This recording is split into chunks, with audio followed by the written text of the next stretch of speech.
I was discriminated against my entire life because of my golden child sister. She now tried walking down the aisle at my wedding, and I finally got revenge.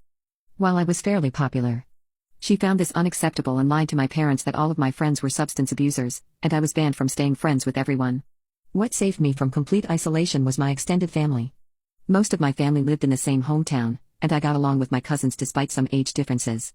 At one gathering, they invited me over and I told them how I was banned from leaving the house. When asked why, my kid self with no filter replied that it was because I wasn't allowed to have friends since my sister didn't have any. My parents found out quite quickly and had a huge argument with our extended family, and as expected, I was grounded for complaining. Eventually, my sister's situation worsened, so she changed schools. I guess the humiliation of extended family knowing her social status was bad and she demanded to be changed. My parents immediately obliged, even though it cost them more since the school was further away. My sister made friends at the new school. I thought this would make her ease up on me, but instead, it made this worse. Her friends would come over and bully me and my parents called it light teasing. I never called friends over because my parents were awful hosts to them, or my sister would accuse them of taking stuff and they'd believe it. I did become close to my cousins though, especially because my parents didn't dare to mess with them. I was slowly starting to believe that life was back at its peak, especially because I finally got a boyfriend, but little did I know that my sister had her ways of ruining this as well. I didn't want to bring him home at all, but when my parents found out, they insisted.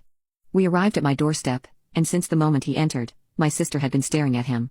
At one point we were separated and he came to find me to tell me that my sister was flirting with him. He said that she came over with revealing clothing, batting her eyelashes badly, and started telling him how bad I was and how good she was at intimacy. He told me how he didn't want to listen to more of it and came to find me. I told him that he should leave and that I was going to confront her about it.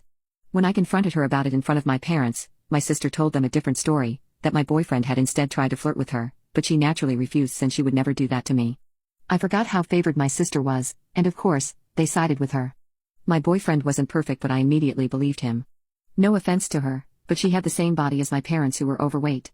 I knew for a fact that my boyfriend wouldn't try to cheat on my model body with my sisters. I argued back and forth with them, but my parents prohibited me from dating such a terrible boy. We tried keeping our relationship a secret but failed to do so because my boyfriend wanted to get touchy once in a while. I ended up dating a different guy, but history repeated itself and the same story took place. I tried pointing out how this happened again, but they decided that meant I was incapable of making good choices and kept picking bad boyfriends. My new boyfriend was traumatized from this experience, so he broke up with me. Thanks to my sister, I was named the high school SLT and failed to get into new relationships. The tables turned, and for once in her life, my sister brought her first boyfriend home. Since the first second that boy entered the house, he was flooded with stories about my sister. After 2 hours of boring stories about my sister, I could tell that my sister's boyfriend was excited to leave. As soon as he left, my parents aimed toward me and asked why couldn't I be like my sister and find myself someone like that.